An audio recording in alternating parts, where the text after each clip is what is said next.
취득세, 취득 시기에 대한 내용이 나오는데, 자, 여기에서 취득세, 취득 시기에 대한 내용이 왜 나오겠는가? 그 원인부터 먼저 봅시다. 503페이지요.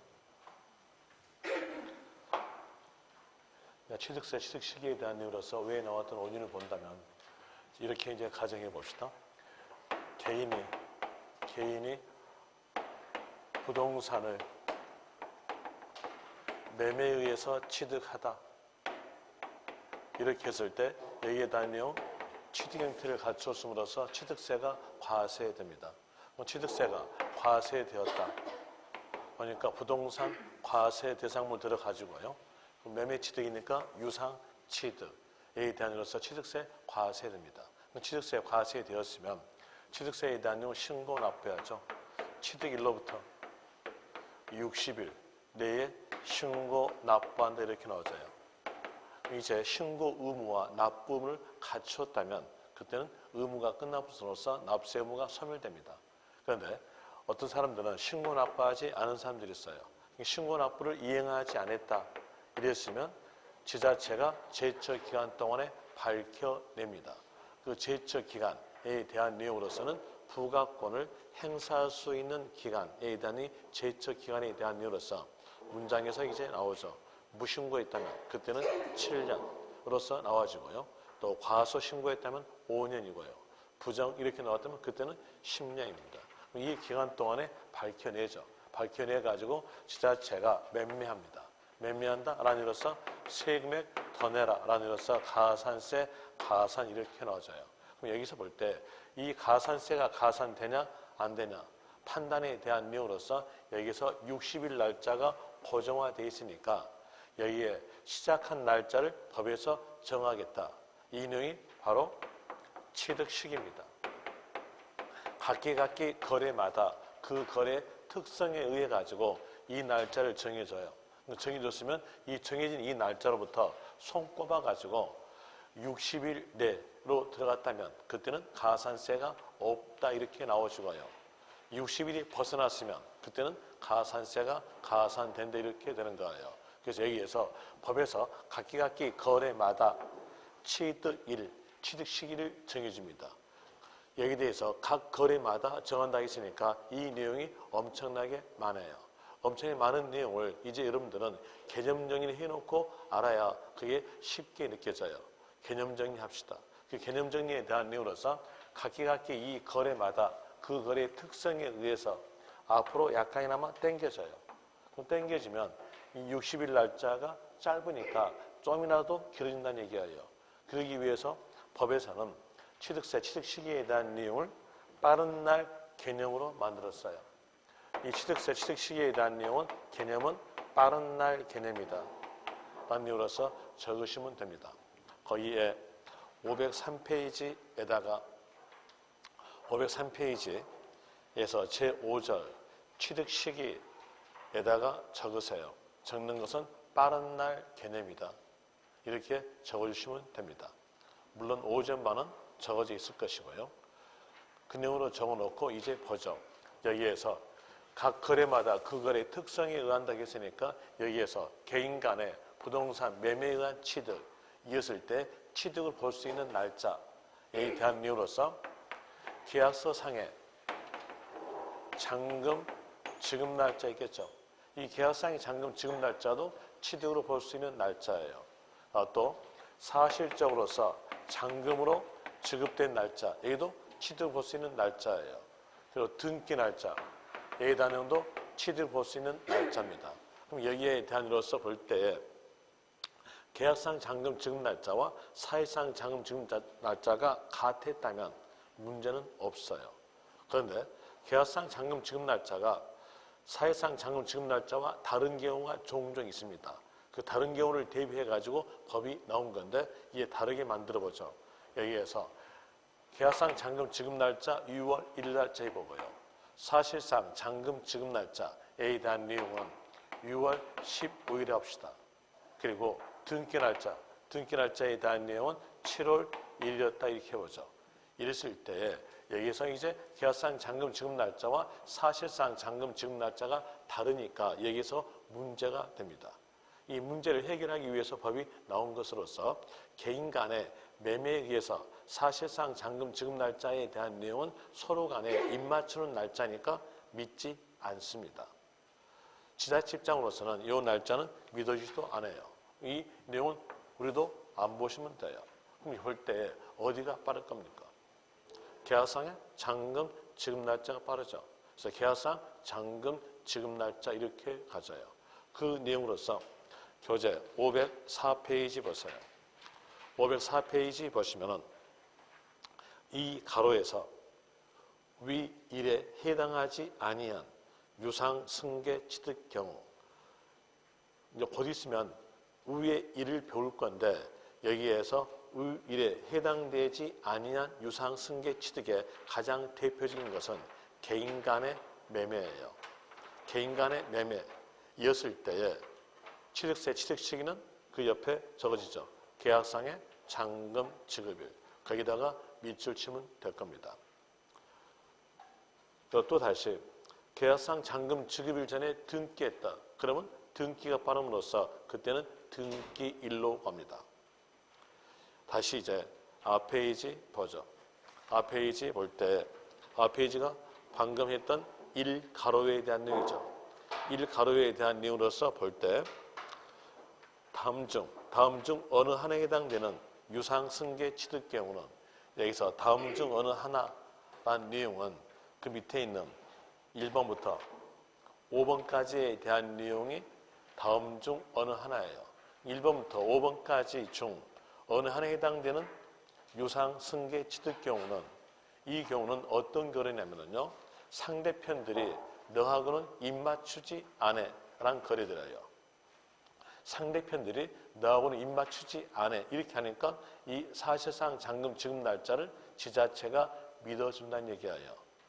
그 날짜로 가는 경우가 이제 상대편들이 믿어주지 상대편하고 입맞춤이 안 되는 거래들에 단위로서 볼 때 국가 또는 지방자치단체로부터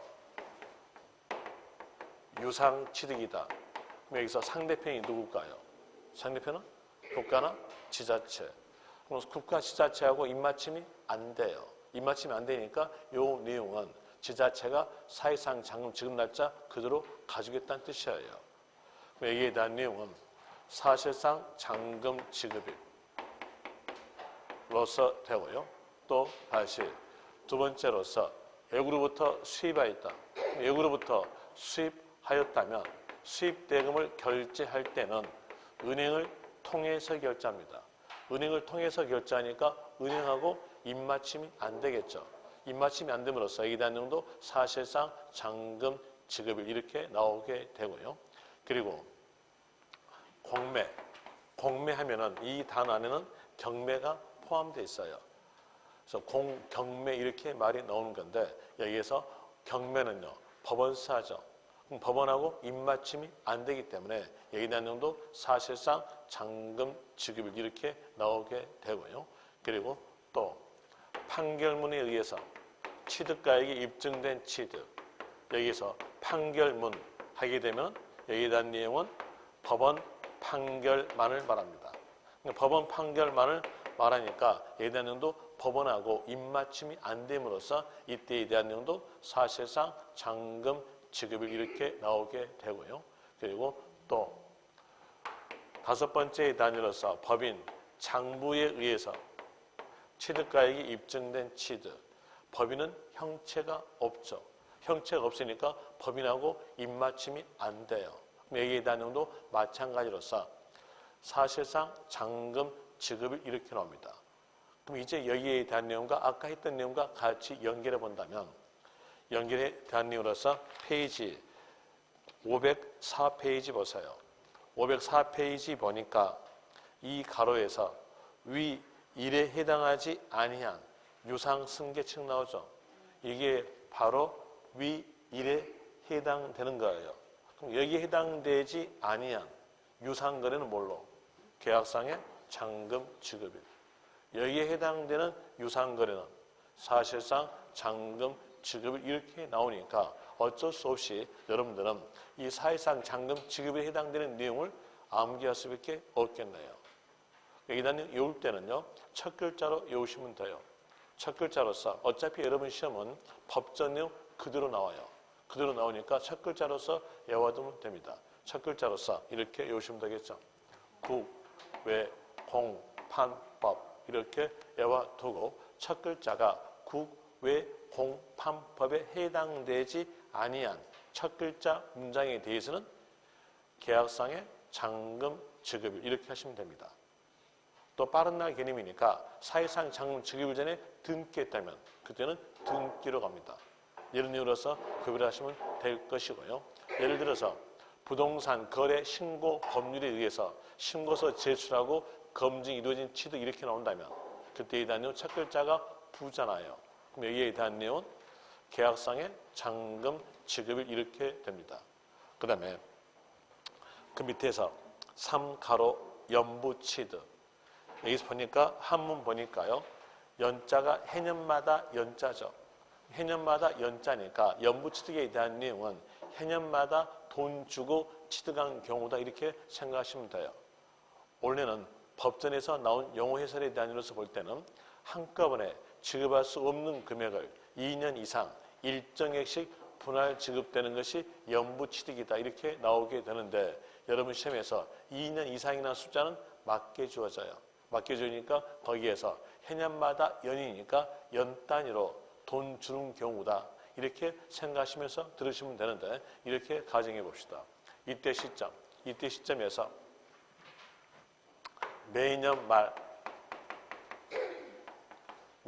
2년간 5억씩을 지급하기로 하다 이렇게 나왔으면 이게 바로 연 단위로 돈 준 경우로서 연부 취득이죠. 연부 취득에 대해서 1년 말일 때 5억 주고요. 또 1년 말일 때 5억 줬어요. 완부를 했으니까 완부했던 시점에서 소유권을 넘겨받는 겁니다. 이제 여기에서 취득세 취득 시기에 대한 내용이 소유권 개념으로 됐으면 법에서 만드는 것은 연부금 완납일 됩니다. 그런데 취득세 취득 시기에 대한 내용은 소유권 개념으로 만들지 않았고 빠른 날 개념으로 만들었어요. 빠른 날 개념 만들었으니까 여기서 빠른 날짜는요. 얘가 빠르겠죠. 그럼 여기서 돈 준 5억만큼 취득이에요. 그래서 또 5억만큼 취득하고 소유권 넘겨받는다라는 이유로서 빠른 날 개념이니까 각각 독립된 취득입니다. 돈 준 만큼 취득이다. 이런 이유로서 나오죠. 그럼 돈 준 만큼 취득이니까 돈 준 날짜예요. 돈 준 날짜니까 어떻게 표현되면 될까요? 연 단위로 돈 준 경우니까 연부금 지급일 이렇게 나오죠. 그래서 연부금 지급일에다가 밑줄 치세요. 그리고 거기다가 적으세요. 연부금 완납일 X라고 적으세요. 그리고 그 옆 페이지 보죠. 그 옆 페이지에서 4가로에서 동그라미 1번 사실상 잔금 지급일 계약상 잔금 지급일 연부금 지급일 전에 등기했다. 그럼 어디가 빠를까요? 등기가 빠르니까 이 경우에 대한 내용 등기일로 가는 겁니다. 그 다음에 2번 봅시다.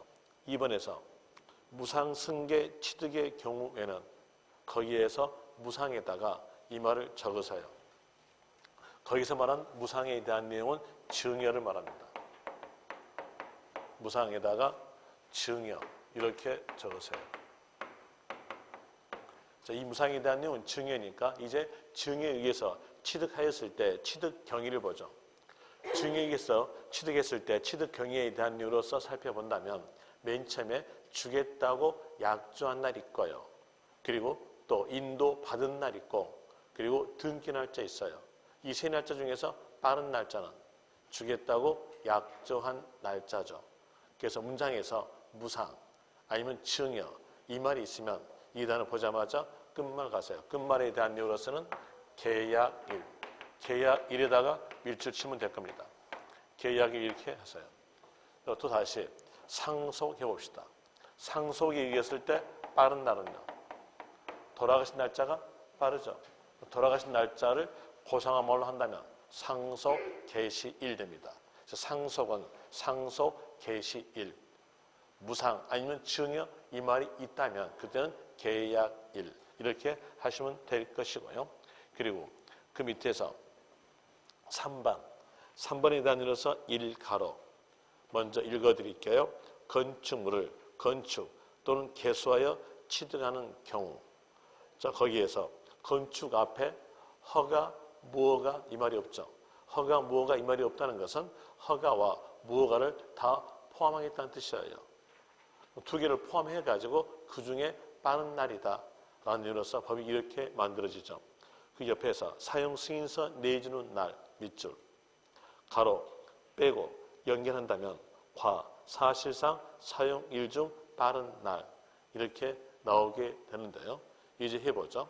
건축물을 허가받고 신축하였다고 하였으면 사용하라겠죠.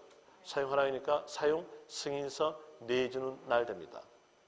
그리고 허가받지 아니하고 신축하였다 이랬으면 사용하라 이 말은 나오지 않아요. 그 내용과 똑같은 뜻에 대한 내용으로서 사실상 사용일 됩니다. 이 두 개를 포함해가지고 빠른 날이니까 건축물을 건축하여 취득 이렇게 나온다면 사용 승인서 내주는 날과 사실상 사용일 중 빠른 날 이렇게 되게 되는 것이고요. 그리고 또 뒷페이지로 갑시다. 뒷페이지에서 4가로에 대한으로서 매립간척 거기다가 밑줄 매립간척 됐으면 준공 날짜와 그리고 등기 날짜 어디가 빠른 게 당연할까요? 당연히 준공 날짜가 빠른 게 당연하죠. 그래서 거기 준공인가일에다가 밑줄 치면 됩니다. 원래는 공사 준공인가일인데 어차피 여러분 시험은 객관식 시험이니까 공사 준공인가일 해가지고 7글자 다 외울 필요가 없어요. 뭐만 따면 될까요? 준공만 아시면 돼요. 그래서 준공에다가 밑줄 치면 되겠죠. 그리고 또 그 밑에서 다만 준공인가일 전에 사용 승낙, 허가 받거나 사실상 사용하는 경우에는 사용 승낙일, 허가일 또는 사실상 사용 중 빠른 날 이렇게 나오니까 이게 이해가 안 갈 거예요. 이해가 안 가니까 이건 끊어보시면 돼요. 끊어볼 때 공사 준공인가일 전에 사용 승낙 받았다. 그러면 빠른 날은요. 사용 승낙일. 다시 공사 준공인가일 전에 사실상 사용했으면 사실상 사용일. 공사 준공인가일 전에 허가받았으면 허가일. 이렇게 나오게 되죠. 그럼 그 셋 중에서 어느 날짜다? 빠른 날짜다. 이렇게 된 문장이었고요. 그 다음에 4번 갑시다. 4번에서 주택법에다가 밑줄. 그리고 이제 읽어드리겠는데 주택조합이 주택건설 사업을 하면서 조합원으로부터 취득하는 토지 중 조합원에게 기속되지 아니한 토지를 취득한 경우에는 뒤에서 사용검사 받은 날 밑줄. 다시 동그라미 2번 봅시다. 주거 환경정비법에다가 밑줄. 재건축조합이 재건축 사업을 하거나 그 밑에서 소규모 재건축조합이 소규모 재건축 사업을 하면서 조합원으로부터 취득하는 토지 중 조합원에게 기속되지 아니한 토지. 그러면 여기까지 읽어보니까 1번에 대한 내용도 조합원으로부터 취득하는 토지로 조합원에게 기속되지 아니한 토지 이렇게 나오죠. 그럼 또 이 2번에 대한 내용도 똑같게 나오겠어요. 그러다 보니까 이게 혼동되는 겁니다.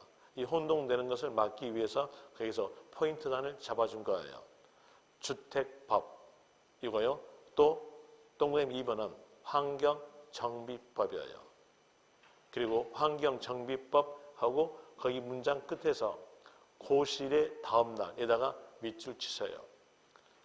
그리고 다음날에다가 동그라미 치시 바랍니다. 어느 법이든지 그 법률에 대한 내용은 앞에다가 적어준 글자가 그 법률의 목적이에요. 항상 그렇게 생각하면 쉽게 될 거예요. 그래서 이에서 법자 앞에가 이렇게 글자가 적어지면 이 글자가 바로 이 법률의 목적이란 겁니다. 여러분들이 운전면허 시험 봤잖아요. 운전면허 시험 볼 때 도로교통법 그러죠. 도로교통법이니까 도로교통목적이에요. 도로교통목적이니까 거기서 마차가 들어간다 이렇게 나오게 되는 겁니다. 그 내용과 똑같게 여기도 보죠. 여기서 법자 앞에가 주택법 이래 됐을 거예요. 주택법 이러니까 이건 어느 목적? 주거 목적이에요. 주거 목적이란 것은 사는 거죠. 사는 거니까 언제 살까요? 사용 검사 받은 날 산다는 얘기예요. 그래서 여기에서 주택법 나오면은 얘가 조합으로부터 기속되지 아니한 이런 내용들은 다 맞게 적어져요. 맞게 적으니까 이건 아예 볼 필요 없어요. 볼 필요 없고 막보로 끝만 가세요. 주거 목적이니까 살아야 된다. 언제 산다? 사용 검사 받은 날 산다. 그래서 사용 검사 받은 날 이 말이 있으면 맞다는 얘기예요. 이렇게 하게 되면 그 한 문장에 대한 내용으로서 석주를 다 외우게 되는 겁니다. 그리고 다시 동그라미 2번 보세요. 또 2번에 대한 내용으로서 주거 환경 정비법 여기서 법 앞에 환경 정비죠. 그럼 환경 정비 목적이니까 여기에 대한 내용 환경 정비는 언제 할까요? 고시 한 날 할까요? 고시하고 난 후에 할까요? 당연히 공고한 후에 하는 거예요. 공고한 후에 하는 거니까 여기에 대한 내용, 여기 뒤에서는 조합원에게 기속되지 아니한 토지 이런 내용들은 다 맞게 적어지니까 볼 필요 없이 끝말 가세요. 끝말에 대한 내용으로서 고시일의 다음 날 이렇게 나오죠. 고시한 후다라는 의미로서 포인트는요. 다음 날짜에 잡으시면 돼요. 이런 의미로서 하게 되면 그 문장에 대한 내용 전부 다 외우게 되는 겁니다. 그 다음에 그 옆 페이지에서 이 가로 토지 지목 변경 토지 지목 변경에 대한 내용으로서 볼 때에 여러분들이 공법에서 배웠던 내용으로서 형질 변경 배웠을 거예요. 형질 변경에 대한 내용은 공무상에 따라갑니다. 그리고 세법은 사실과세에 대한 내용이니까 사실에 따라가요.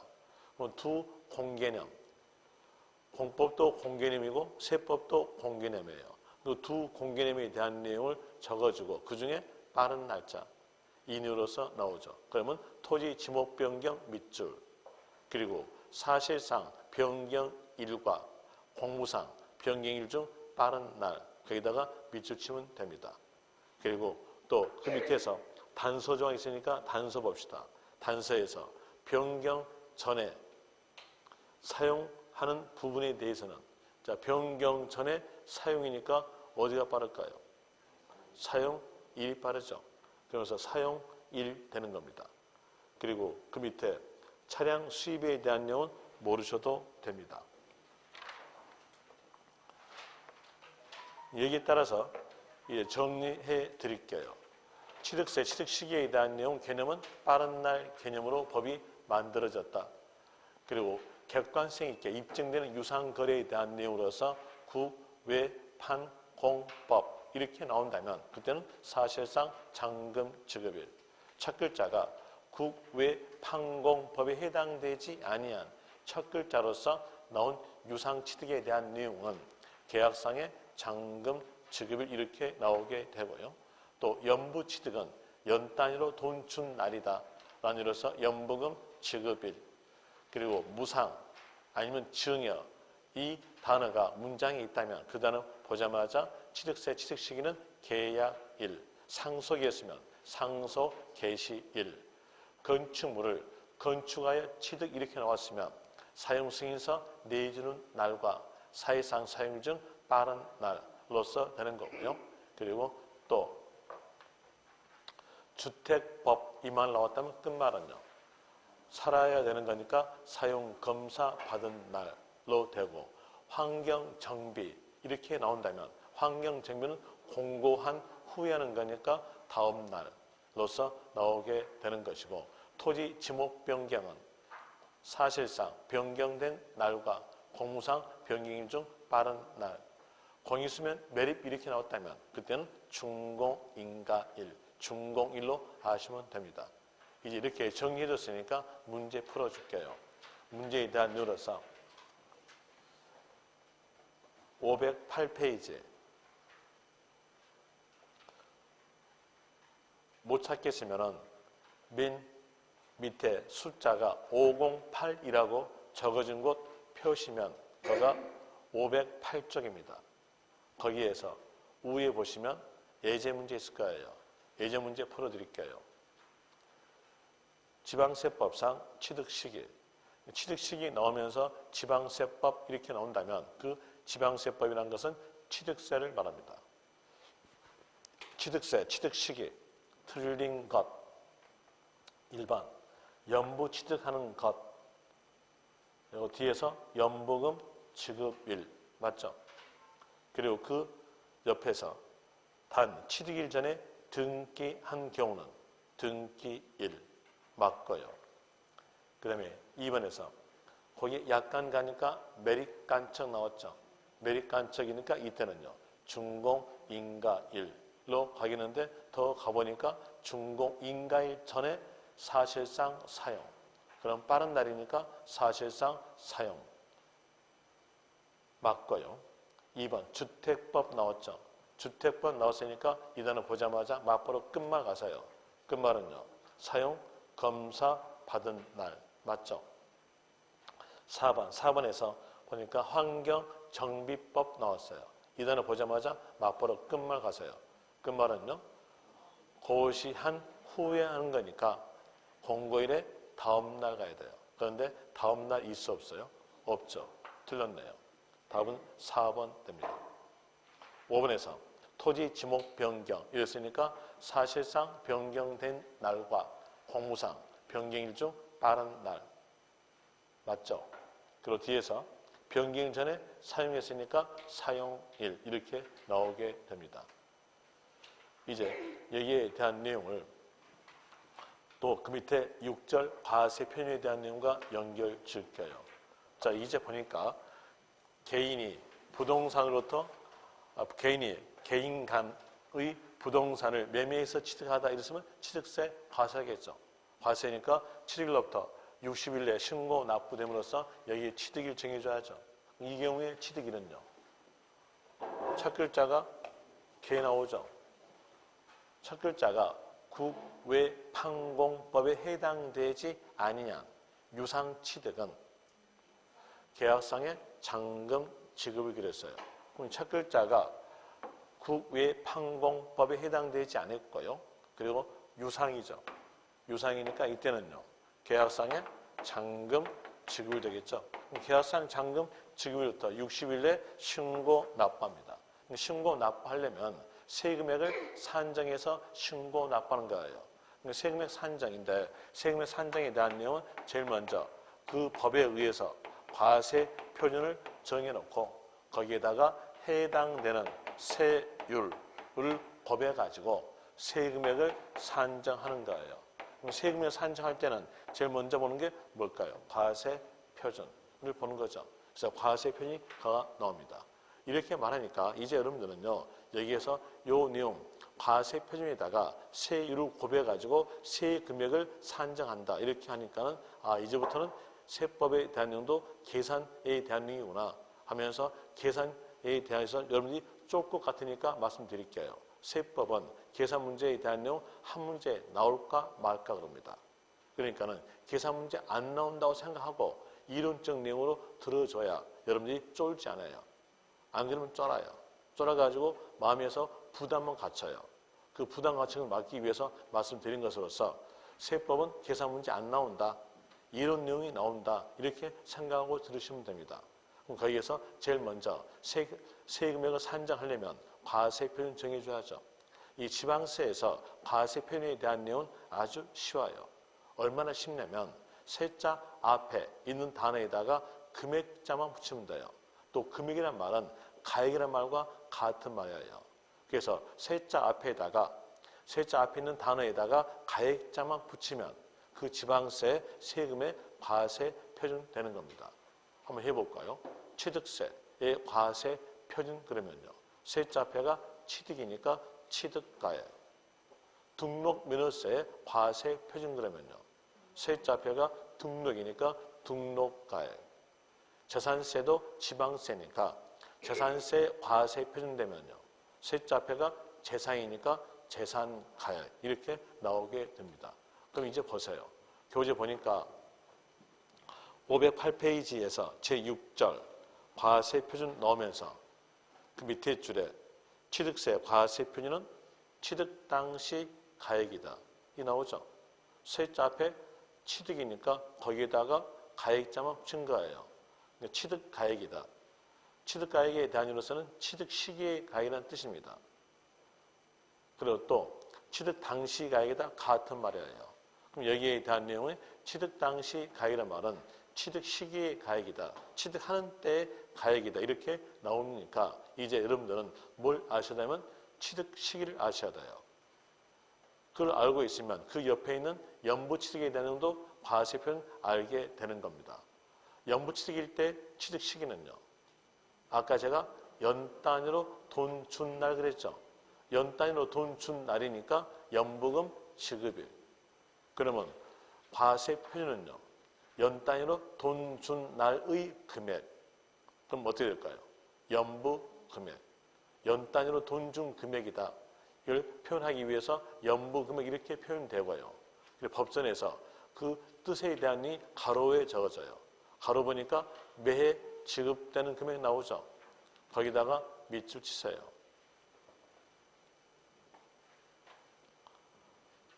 또 못 찾는 모양인데 그러면 해줄게요.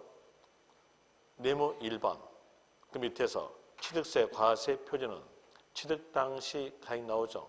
거기 밑줄. 그리고 그 옆에서 연부 취득 하면서 연부 금액 나오죠. 밑줄. 그리고 가로에서 매해 지급되는 금액이다. 매해 지급되는 금액 그러면서 그 옆에서 계약 보증금을 포함한다. 계약 보증금이라면 계약금이에요. 계약금이니까 당연히 계약 보증금을 포함한다 이 말이 나오게 되는 겁니다. 그리고 이제 앞에서 배웠던 내용과 같이 연결해 보죠. 앞에서 배웠던 내용으로서 뭘 배웠냐면 납세 의무의 확정을 배웠어요. 납세 의무의 확정. 여기서 납세 의무 확정에 대한 내용은 뭘 말하냐면 세의 금액 산정을 말합니다. 세금액 산정에 대한 내용으로서 두 방법 중에 하나예요. 하나는 신고. 신고란 말은 납세 의무자의 신고에 의해서 세금액이 정해진 경우. 또 하나는 결정. 결정이란 말은 과세권자가 세금액을 산정해서 고지서 발부된 경우가 결정입니다. 모든 세금은 신고 아니면 결정 이 둘 중에 하나를 택하는데 그 하나에 대한 내용으로서 원인이 있어요. 하나 그 원인에 대한 내용은 여러분 시험에서 안 나오니까 그 원인을 알 필요 없고요. 이것만 아시면 돼요. 보유 세금은 결정, 보유 외 세금은 신고. 그래서 여러분한테 맨 앞에서 절대적 암기사항을 말씀드렸어요. 절대적 암기사항으로서 지자체가 보유했을 때 소유자에게 과세하는 세금으로서는 재산세, 하나 더 보태면 지역자원 시설세, 또 다시 국가가 보유했을 때 소유자에게 과세하는 세금으로서는 종합부동산세 있습니다. 그럼 여기서 보니까 재산세와 종합부동산세, 지역자원시설세, 보유세금이죠. 보유세금이니까 뭐로 갈까요? 결정. 그러면 취득세는요? 보유 외이니까 신고예요. 신고도 이렇게 나옵니다. 또 등록에서도 신고예요. 그러면 취득했던 가액으로서 신고하겠죠. 신고할 거니까 이 취득가액은 신고가액이 이렇게 나오져요. 자, 거기에 대한 내용으로서 509페이지 보시면 509페이지 맨 위에서 신고한 가액이다. 거기다가 밑줄. 신고가액 1이 나오죠. 이제 신고가액이다. 이렇게 하면서 다른 법에 대한 이유로서 비교적 법이 없다면 우리는 참 좋아요.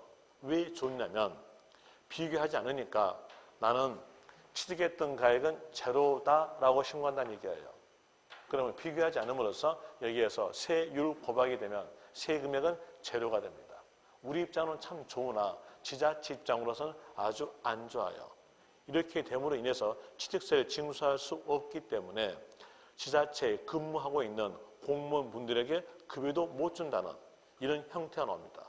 이 형태를 막기 위해서는 신고에 대한 내용은 비교하겠다 이 법이 있어야 돼요. 그게 바로 신고가의 뜻이에요. 자, 신고가의 뜻. 자, 신고가의 뜻에 대한 내용으로서 거기 신고가 밑에다가 적으세요. 신고가에 대한 내용은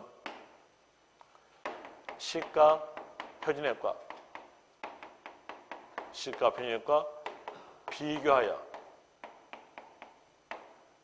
비교하여 큰 가액이다. 이렇게 적으세요.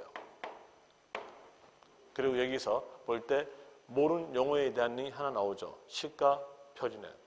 시가 표준액에 대한 내용이 첫 나오는 용어에 대한 내용이니까 여기도 용어 적어줄게요. 시가 표준액의 뜻에 대한 내용은 지방세를 징수하기 위해서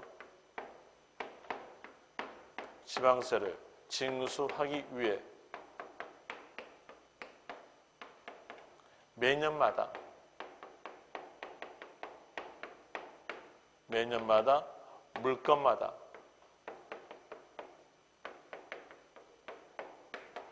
공고된 가액, 매년마다 물건마다 공고된 가액이 시가 표준액이에요.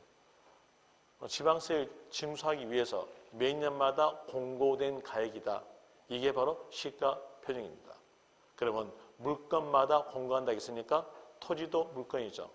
토지에 대해서 공고된 가액이다. 이렇게 한다면 토지의 시가 표준액 됩니다. 그때 공고된 가액은 개별 공시지가. 이 말 들어본 적 있겠죠. 또 주택에 대해서 매년마다 공고된 가액 그러면 주택의 시가 표준액. 여기에 대해서 주택 공시가액이라고 학교론 시간에 배웠을 거예요. 또 주택에 대한 내용은 단독주택과 공동주택 두 개로 구성됐으니까 단독주택은 개별 주택가액, 공동주택은 공동주택가액이다. 이게 바로 시가 표준액이에요. 시가 표준액 단어가 나온다면 매년마다 공고된 가액이다. 이렇게 하면 돼요. 그 공고된 가액과 비교해요. 비교해서 어느 가액이다? 큰 가액이다. 이게 바로 신고가의 뜻이에요.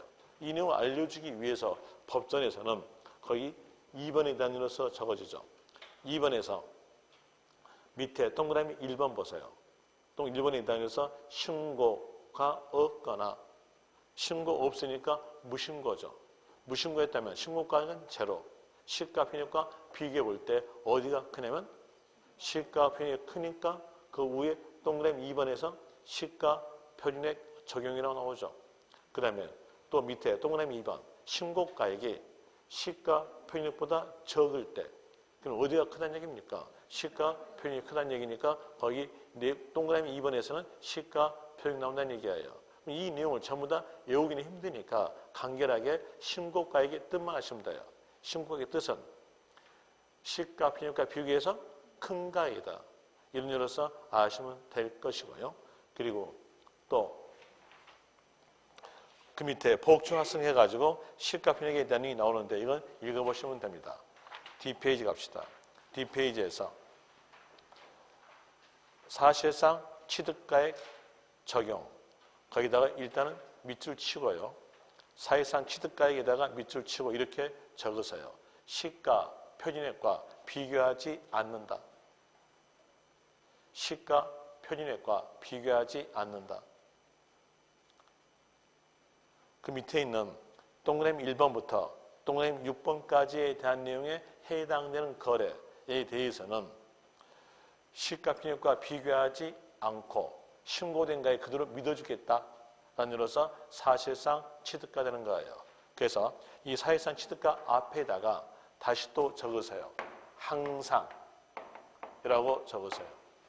항상 사실상 취득가. 여기에 해당되는 거래들은 신고된 가액이 시가 표준액보다 낮다 하더라도 뭘로? 사실상 취득가. 왜? 비교하지 않으니까요. 그 내용으로서 1번 보니까 첫 글자 국자 나오죠. 상대편이 누굽니까? 국가. 국가하고 입맞춤이 될까요? 저희가 실질적으로 국가에게 취득하였을 때 돈 준 금액에 대해서 입맞춤이 안 된다는 얘기예요. 그러면 실질적으로 돈 준 금액으로 신고해 주면 그 가액 그대로 믿어주겠다라는 의미로서 시가 편의가 비교하지 않는다라는 내용으로 사실상 취득가 되는 거예요. 거기에 대한 내용도 동그라미 2번 보니까 외자 나오죠. 국, 외, 공, 판, 법에 해당되는 거래에 대해서는 취득 시기로 물어본다면 사실상 잔금 지급일, 과세 표준 물어본다면 사실상 취득가 이렇게 되는 건데 6번에 대한 내용이 하나 나오죠. 6번에서 부자에다가 일단은 동그라미 치세요. 부자에 동그라미 치고요. 그리고 거기다 내용 읽어드릴게요. 부동산 거래 신고 법률에 따른 신고서를 제출하여 검증이 이루어진 취득 그 옆에다가 적으세요. 적는 것은 취득 시기는 계약서상의 잔금 지급일. 취득 시기는 계약상의 잔금 지급일. 과세 표준은 사실상 취득가. 과세 표준은 사실상 취득가. 이 적었으면 말씀드릴게요. 문제상으로서 구별하시라고 적어준 겁니다.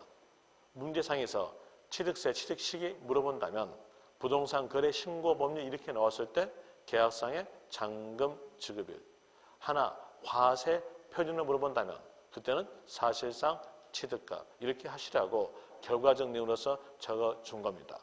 이제 이 부동산 거래 신고 법률에 대해서 설명드리겠는데 이 부동산 거래 신고 법률에 대한 내용은 세금을 징수하기 위해서 2006년도에 나온 법입니다.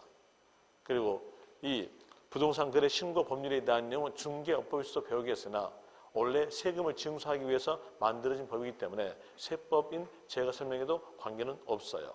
설명드릴 건데 여기에서 공무원분들이 세금을 징수하기 위해서 책상에 앉아서 만든 법이에요. 실무적 내용은 전혀 고려하지 않고 책상에 앉아서 만든 법이니까 이론적 내용만 기억하시면 돼요. 그 이론적 내용으로서 이렇게 돼 있죠. 가정해보죠.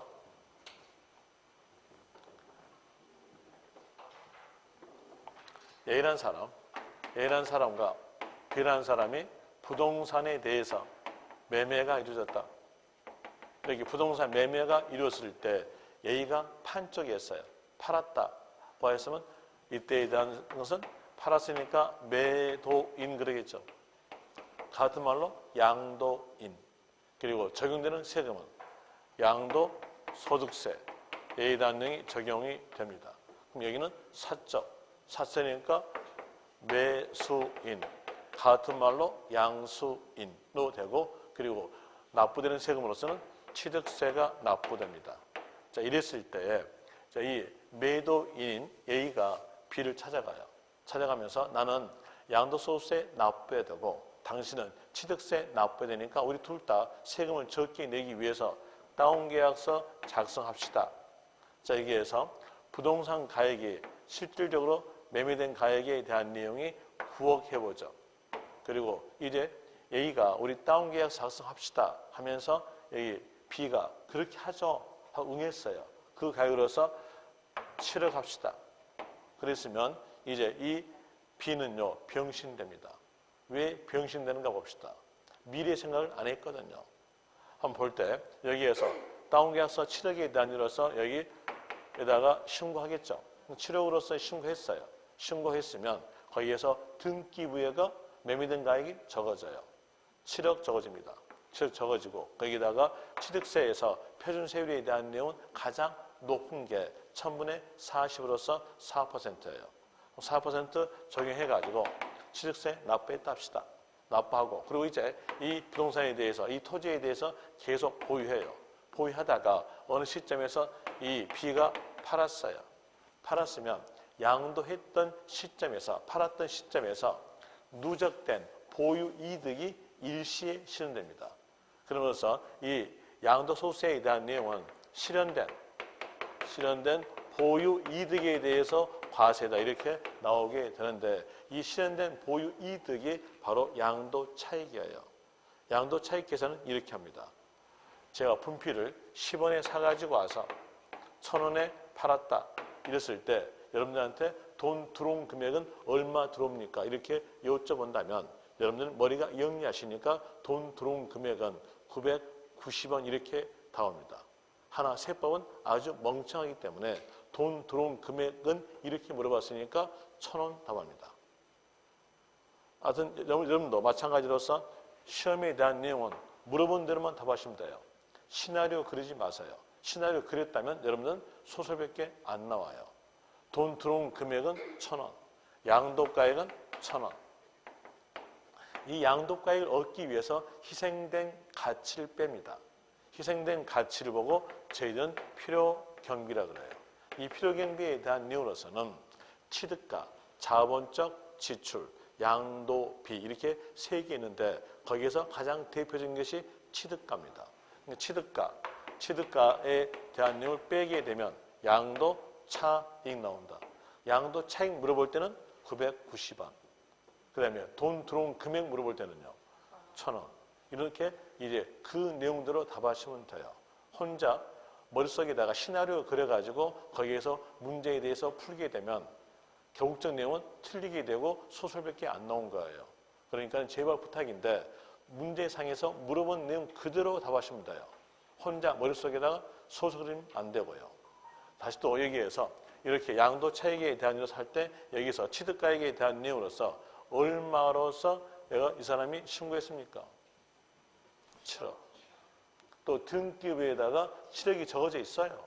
그러니까 이 사람은 꼼짝 말아요. 그대로 7억 빼입니다. 7억 빼면요. 여기에서 원래는 9억 빼야 되는데 7억이 빼짐으로써 이때 양도 차익은요. 크게 나옵니다. 그리고 장기부의 특공제에 대한 내용과 기본공제를 해주면 과세 표준 나와요. 양도 차익이 크게 나왔으니까 과세 표준도 커지죠. 그리고 여기다가 해당되는 세율을 거부하는데 세율에 대한 내용으로서는 6%부터 일반적 건입니다. 가액에 따라서 40%까지 누진세율을 가져요. 누진세율이 적용되는 세금액에 대한 내용들은 세금액이 아주 높게 나온 세금 중에 하나예요. 그러니까 증여세 세금이 높다는 거 아시겠죠? 상속세도 누진세율 적용되니까 세금액이 높아요. 양도소득세에 대한 내용도 누진세율 적용되니까 세금액이 높게 나옵니다. 세금액이 높게 나온 세금액을 높게 내기 위해서 낮게 나온 세금액을 낮게 낸다? 병신 아닙니까? 저는요, 친구들하고 한 20명 정도 술 마실 때 1차 술값에 대한 일로서 한 50만 원 나온 거 제가 냅니다. 그리고 거기에서 이제 술이 거나하게 취해가지고 보면은 한 둘 내지 세 명이 조를 잡아요. 눈 가자, 달란주는 가자 이렇게 조 잡게 되면 저는 부추기죠. 가야지 하고 부추기죠. 그걸 가요. 가게 되면 눈싸움 가게 돼서 그때 가게 되면 술값에 대한 내용은 거의 900만 원 나옵니다. 저는 안 냅니다. 왜? 50만 원 냈으니까 그렇게 나온 게 정상이잖아요. 그럼 보세요. 이 사람 어떻게 했는가요? 적게 낸 건 어때요? 적게 나온 세금에 대해서는요? 적게 냈죠. 크게 나온 세금은요? 크게 냈고요. 이거 어때요? 병신이잖아요. 이 사람이 병신 안 되려면 어떻게 할까요? 이 사람들은요? 이 사람은 병신 안 되기 위해서는요? 뭔 다운이야? 나 다운 안 해. 나는 업이야 그래요. 업 시킬게. 이렇게 합니다. 그러면 여기에서 얘는요? 양도소득세 직방이에요. 그래서 직방이니까 무슨 업? 나 다운이야. 이럽니다. 이렇게 하면서 서로 간에 평행선이 그어져요. 평행선이 그으면서 실질적으로 취득했던 가액, 매매된 가액으로 신고할 수밖에 없을 것이다. 라는 일로서 이론상은 나오죠. 그럼 여기에서 어떻습니까? 이걸 신고한 얘기예요. 이게 뭐였어요? 사실상 취득가. 그리고 보니까 A와 B 개인간이죠. 개인간이니까 취득세, 취득 시기에 대한 내용은요. 계약상의 잔금 지급을 이런 거예요. 그래서 문제상으로서 볼 때 취득세, 취득 시기 물어본다면 계약상의 잔금 지급일, 과세 표준 물어본다면 그때는 사실상 취득가 이렇게 다음됩니다. 그래서 이제 이 내용에서 2006년도에 나왔어요. 나올 때는 저희는 그냥 이렇게만 설명하고 끝냈어요. 끝내고 그 다음에 그 다음 년도부터는요. 여기에서 저희들이 알았어요. 뭘 알았냐면 여기에 대한 내용이 요 신고된 가액에 대해서 시장 군수가 검증한다겠어요? 검증한다. 그러면 시장 군수가 신입니까? 전 토지에 대한 내용을 검증할 수 있게끔?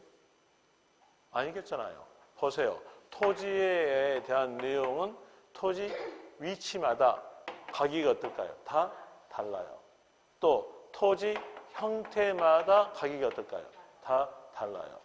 또 사는 시점마다 가격이 다 달라요. 그러면 여기에서 이 가격을 검증한다는 것은 시장 군수가 신이 돼야 검증한다는 얘기예요.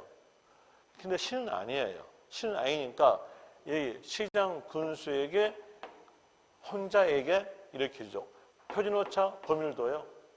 범위를 플러스 마이너스 20주입니다. 맨 처음에 200이 나올 때 몰랐어요. 몰랐다가 이제 1년이 딱 지나니까 이거 알았어요. 알아서 강의할 때 그랬죠.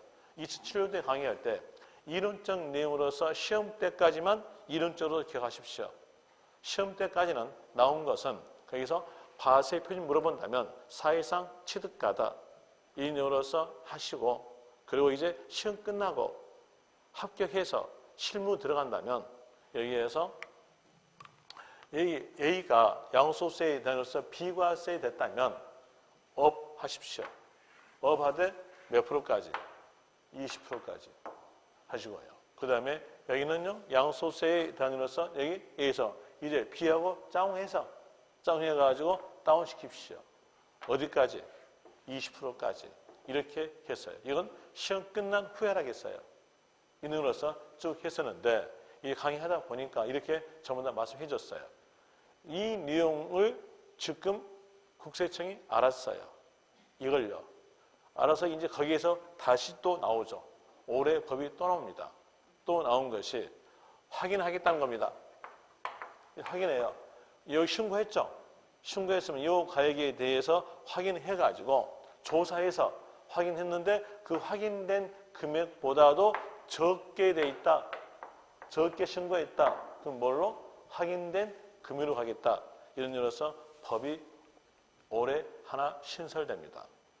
거기다가 적으십시오. 지금 이제 그거 안 적어졌는데 적읍시다. 6번에서 방금 적었던 내용이다 밑에다 적으세요. 단서해 가지고 세무서장의 조사에 의해 세무서장의 조사에 의해 확인된 금액이 확인된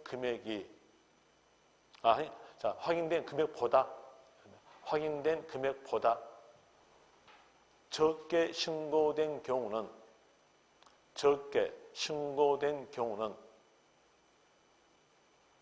확인된 금액으로 한다. 확인된 금액으로 한다. 이렇게 적으십시오. 이게 올 초에 개정된 내용입니다. 그리고 뒤로 가죠. 뒤로 가셔서 512페이지 갑시다. 512페이지 여기에 대한 내용은 10분 쉬었다가 또 설명드리겠습니다.